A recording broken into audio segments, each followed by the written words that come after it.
Salam sejahtera, bertemu lagi di dalam Selah, di mana kita akan bersama-sama menyembah Tuhan dan merenungkan firman Tuhan bersama-sama. Sebelum kita mulai, mari kita sama-sama berdoa. Bapak, kami ucap syukur untuk hari ini, di mana Tuhan akan berbicara kepada kami dan kami duduk atau kami beraktivitas mendengarkan kebenaran firman Tuhan. Biar kebenaran ini memberikan kehidupan di dalam kehidupan kami, Tuhan, menghidupkan kami supaya kami menjadi berkat juga untuk orang lain. Terima kasih Tuhan, di dalam nama Tuhan Yesus kami sudah berdoa dan mengucap syukur. Amin.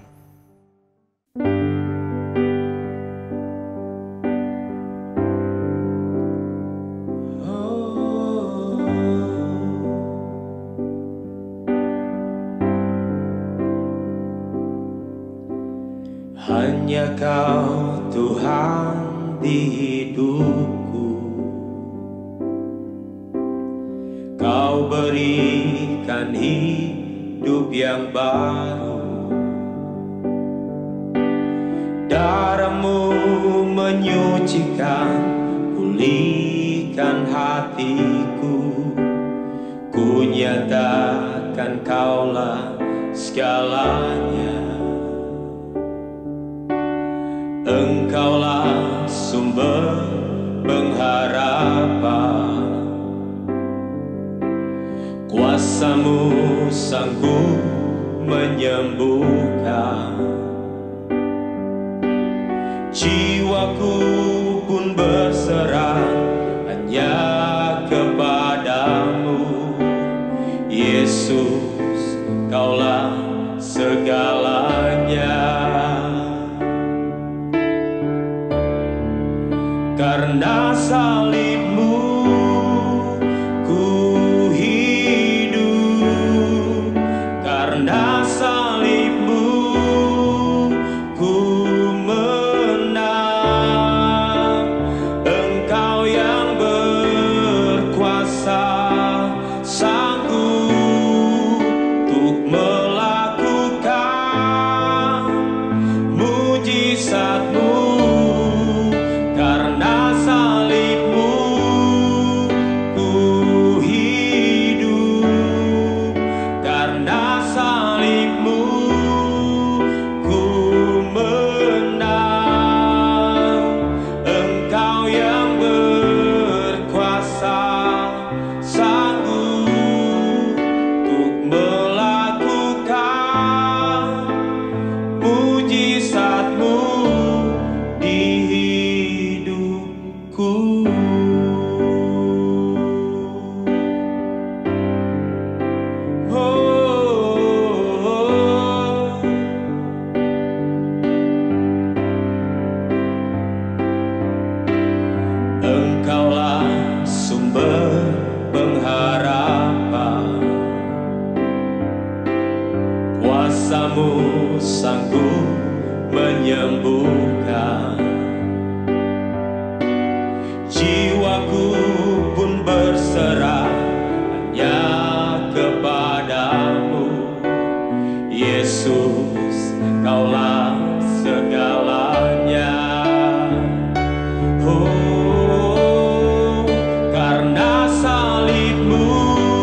Saya suka makan. Dan saya yakin banyak di antara kita juga suka makan. Apapun makanannya, kita suka makan. Bahkan lebih dari suka makan, kita butuh makan. Sehingga banyak orang yang berkata kalau bingung memulai usaha, mulai saja yang berhubungan dengan makanan dan minuman. Karena itu adalah kebutuhan manusia. Kali ini kita akan membahas sesuatu yang tidak jauh dari yang dulu kita sudah pernah bahas dan bersinggungan tentang makanan. Yesus baru saja memberi makan 5.000 orang dengan mujizat. Dan kemudian Yesus meninggalkan tempat di mana mujizat itu terjadi dan menyeberang. Dan kemudian orang-orang banyak melihat bahwa Yesus sudah tidak di sana, murid-muridnya juga tidak di situ. Lalu kemudian mereka menyeberang dengan perahu-perahu yang kemudian ada datang menuju posisi mereka, lokasi mereka. Dan akhirnya mereka menemukan Yesus di seberang, di Kapernaum, di mana mereka mulai bertanya kepada Yesus mengapa Yesus di sana. Dan kisah ini dicatat di Yohanes pasal 6. Dan di sana kita lihat di akhir pasal ini, kita lihat bahwa banyak orang, banyak murid yang mengundurkan diri waktu di kejadian ini. Mengapa murid-murid mengundurkan diri? Tercatat di sana, Yesus baru saja menyelesaikan pengajarannya dan kemudian banyak murid merasa, wah ini terlalu berat nih. Kemudian mereka meninggalkan Yesus. Kita mulai dari setelah mereka kemudian bertemu dengan Yesus di seberang, kemudian Yesus merespon kepada mereka. Responnya mungkin tidak seperti kita ketika kita mendengar, wih ada orang-orang yang mencari Tuhan. Kemudian kita senang, wah orang mencari Tuhan. Tapi sebenarnya ketika orang mencari Tuhan, saya lihat ada setidaknya 2 alasan orang mencari Tuhan. Yang pertama, Yesus bilang, waktu mereka tanya, Rabi, bila mana engkau tiba di sini? Yesus menjawab mereka, aku berkata kepadamu, sesungguhnya kamu mencari aku bukan karena kamu telah melihat tanda-tanda. Berarti alasan pertama adalah karena mereka melihat tanda yang Yesus baru lakukan, dan kemudian, wah, tanda ini merujuk kepada Kristus yang sudah dijanjikan, yang adalah utusan Allah. Mereka tidak mencari Kristus karena Kristusnya yang sudah ditunjukkan oleh tanda-tanda. Yesus bilang, melainkan karena kamu telah makan roti itu dan kamu kenyang. Alasan yang keduanya adalah karena orang makan roti dan kenyang. Ada mujizat, tanda yang Yesus lakukan, tetapi mereka tidak melihat itu sebagai tanda. Mereka hanya melihat itu sebagai jawaban atas doa mereka, atas permasalahan mereka. Mereka lapar, tapi mereka makan dan kenyang. Ya, ada setidaknya 2 alasan ini. Karena mereka mencari Kristus, atau karena mereka ingin dikenyangkan. Dan itu terjadi dalam kehidupan kita. Mungkin kita bermula dari melihat mujizat. Tetapi kenapa banyak orang yang melihat mujizat tetapi tidak menyambut Kristus? Mungkin karena alasan yang kedua. Dan kemudian Kristus membuka siapa dirinya. Menjelaskan kepada mereka kalau ada roti yang datang dari surga. Kemudian orang-orang itu berkata, loh, gini loh, nenek moyang kami sudah makan roti yang dari surga. Lalu Yesus menjawab mereka, bukan Musa yang dulu memberi kamu roti dari surga, tetapi Allah yang memberi kamu roti yang dari surga. Yesus menunjukkan kepada mereka, kalau lihat dari versi yang lain yang kelihatan gramarnya, ditunjukkan bahwa bukan Musa yang dulu waktu itu di dalam cerita penyelamatan umat Israel keluar dari Mesir yang memberi kamu roti dari surga, tetapi Allah yang, kalau di dalam bentuk bahasanya, bukan hanya waktu Musa, tetapi terus-menerus menyediakan roti dari surga. Dan Yesus kemudian berkata, waktu mereka tanya, dia bilang, akulah roti hidup. Dan orang melihat itu bukan sesuatu yang dapat dicerna. Kok Yesus dapat dimakan dan lain-lain. Yang saya belajar di sini waktu orang-orang mencari Yesus, Yesus bilang, bekerjalah untuk roti atau untuk makanan yang tidak dapat binasa. Apa makanan yang dapat binasa? Tentu makanan yang kita nikmati sehari-hari. Secanggih apapun dapat kita awetkan, ada kadaluarsanya. Ada masa tenggang di mana kita masih boleh menyantapnya. Makanan duniawi. Tetapi Yesus bilang, kalau bekerjalah untuk makanan yang sampai pada hidup yang kekal, dapat bertahan hingga hidup yang kekal. Dan ini satu pelajaran yang saya temukan mengenai paradigma kekekalan. Yesus membawa kita dalam konteks yang normal untuk kita lakukan, yaitu makan. Tidak ada hal yang asing atau aneh tentang makan bagi saudara dan saya, bagi umat manusia.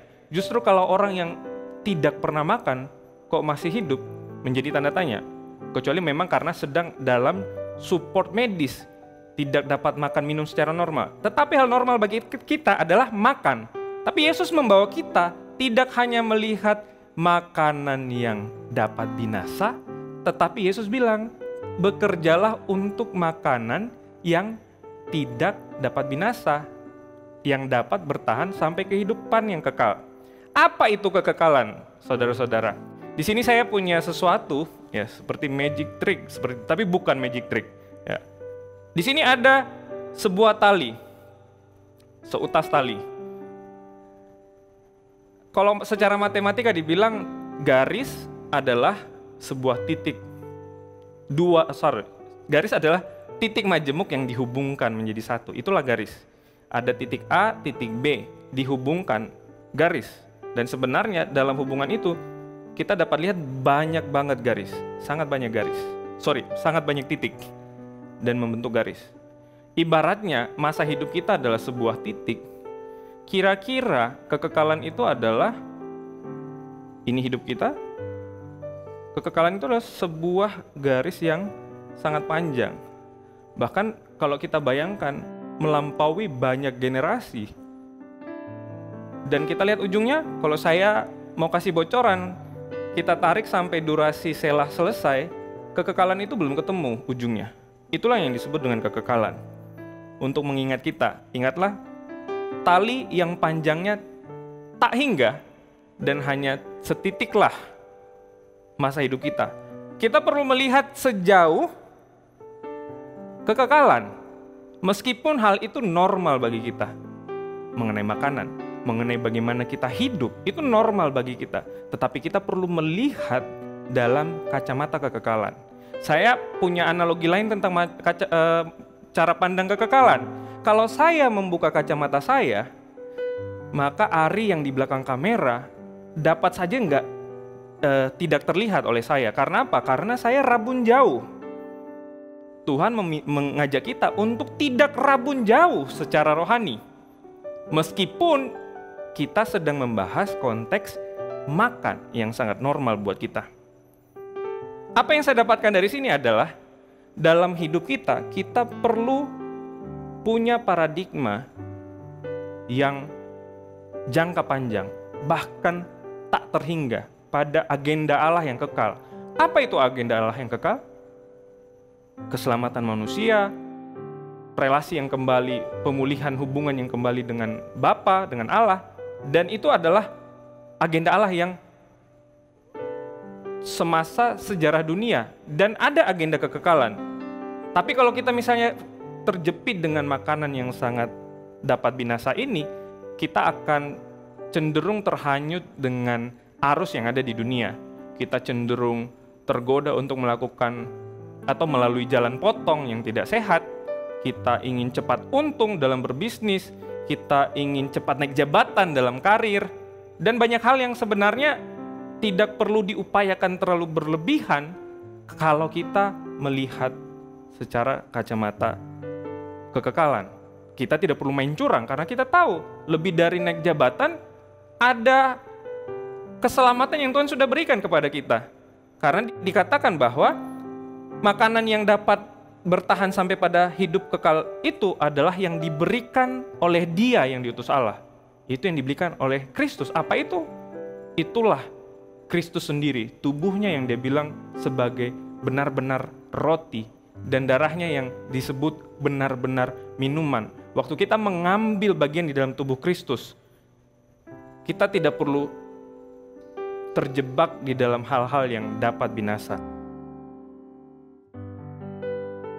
Lalu disebutkan bahwa ketika mereka bertanya, apa itu mengerjakan yang dikehendaki Allah? Yesus menjawab, yaitu percaya kepada Dia yang diutus Allah. Apakah kepercayaan kita hanya karena kita pernah dengar cerita orang, lalu ya dia percaya, tapi sebenarnya itu tidak logis. Tapi yang firman katakan adalah Kristus sudah datang dan Dia memberikan banyak tanda supaya kita datang kepada pribadinya dan kita percaya kepadanya. Bahkan dalam konteks makanan dan minuman, kita melihat bagaimana Kristus menjadi jawaban bagi kita. Lalu hal menarik lagi yang lain yang ada di dalam bacaan ini adalah bagaimana Kristus bahkan memberikan jaminan yang lebih menjamin daripada hitung-hitungan ekonomi yang lainnya. Misalnya, yang mereka rujuk adalah mana di padang gurun selama 40 tahun. Saya hitung-hitung kasar, kalau misalnya satu orang makannya 30.000 sehari selama 40 tahun, dia akan menghabiskan 438 juta, ibaratnya tanpa inflasi. Nilainya adalah kira-kira seperti itu. Dengan rupiah hari ini, kira-kira 438 juta. Bagaimana dengan hitungan 2 juta orang selama 40 tahun?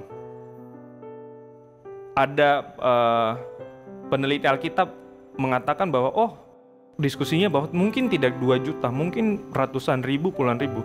Ya, tapi anyway kita lihat untuk satu orang saja 438 juta. Bagaimana Tuhan memberikan makanan selama 40 tahun yang tidak dapat diupayakan oleh bangsa Israel, tetapi Tuhan memberikan itu bagi mereka, bahkan dalam kacamata ekonomi mustahil untuk dilakukan. Dalam kacamata ekonomi, angkanya terlalu besar untuk bahkan negara yang mempunyai sumber daya alam. Yang terjadi adalah Tuhan memelihara hidup mereka bahkan di padang gurun. Dan lebih dari itu, Tuhan katakan, kalau dihitung-hitung rupiah besar memang, tetapi Tuhan bilang, itu pun masih dari Allah dan menunjukkan kepada Kristus yang akan datang, yang akan memberikan kepastian kekekalan bagi hidup kita. Itulah yang kita renungkan hari ini. Saya ulangi apa yang kita cerita tadi. Yang pertama, mungkin saja orang datang kepada Kristus hanya karena perkara doanya perlu dijawab. Dia butuh jalan keluar, dia datang kepada Kristus. Tetapi ada yang kedua, ketika mereka datang mencari Kristus karena menyadari apa yang Kristus sudah lakukan di masa lalu, sebagai tanda yang menunjukkan bahwa Kristus adalah benar-benar roti yang dari surga. Bukan hanya pemberi roti, tetapi Dia adalah roti yang dari surga dan mengambil bagian di dalam tubuh dan darahnya. Kemudian kita bekerja dengan melihat kacamata kekekalan. Apapun yang kita lakukan, kita tidak terpenjara oleh kefanaan dunia, tidak terpenjara oleh kebutuhan yang ada di depan, tetapi bahkan kepada kekekalan. Sehingga keputusan-keputusan yang kita ambil lebih strategis secara kekekalan. Dan berikutnya, penting untuk kita sadari bahwa bahkan makanan minuman yang normal untuk kita lakukan, Allah menyediakan bagi kita. Dan Dia sendiri yang menjadi makanan dan minuman bagi kita. Mari kita berdoa. Baik, kami ucap syukur untuk penyediaan Tuhan dalam hidup kami. Kami ucap syukur untuk kekekalan yang sudah ditebus oleh Kristus dan ada jaminan bagi kami, orang yang percaya kepada Tuhan dan mengambil bagian di dalam tubuh dan darah Kristus. Kami berdoa Tuhan hari ini, bahkan untuk kebutuhan kami bukan datang lagi karena kami butuh dijawab. Iya, kami butuh jawaban doa, tetapi kami tahu kami datang karena kepada siapa kami berdoa, kami datang kepada siapa yang telah menebus kami, dan kami datang kepada siapa yang memberikan penyediaan ketika kami menjalankan pekerjaan yang Tuhan minta kami lakukan untuk percaya kepada Kristus yang diutus Allah. Kami ucap syukur di dalam nama Tuhan Yesus. Amin.